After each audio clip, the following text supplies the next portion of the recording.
আজ আমরা সবাই মিলে যাচ্ছি অল্প ঘোরাঘুরি করতে। আমি, প্রাক্সি, পাম্মি আর ম্যাম। তো আমরা ভাবছি যে কোথাও পার্ক থেকে ঘুরে আসি, গিয়ে তো বের হয়ে গেলাম। এখন আছি আমরা গাড়িতে। তো অনেকদিন হয়েছিল, প্রাক্সি বলছিল মিমি চলো আমাদেরকে কোথাও নিয়ে। তো আমি ভাবলাম অফিসের জন্য টাইম পাইনি, তো সেটা বলে আজকে শনিবার ছিল, শনিবার দিন বের হয়ে গেছি। তো আমরা এসেছি হয়েছে লেডি হাইড্রি পার্কে, যেটা আমাদের শিলংয়ের সিভিল হসপিটালের সামনে আছে, অনেক পুরনো পার্ক।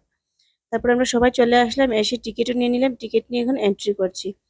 আর প্রাক্সি তো খুবই খুশি, ও পার্কে এসেছে। দাঁড়া, ওকে জিজ্ঞেস করে শুনো কি বলছে। কিরকম লাগছে? ভালো।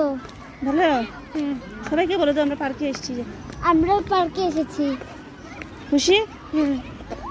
তারপর ওরা চলে যাচ্ছে এখানে খেলতে। তো প্রাক্সিকে নিয়ে গিয়ে দোলনাতে বসে দিলাম, দোলনাতে বসবে। আর প্রাক্সি ভালো করে বসতেও পারছিল না। তারপর এদিকে আছে সিসও খেললো, দুজন দুই দিকে। ওদেরকে মানে পাম্মির তো ওয়েট আছে, ওরা ওয়েট নিয়ে, তো দুই দিকে আমি ইয়ে করে দিলাম আর কি।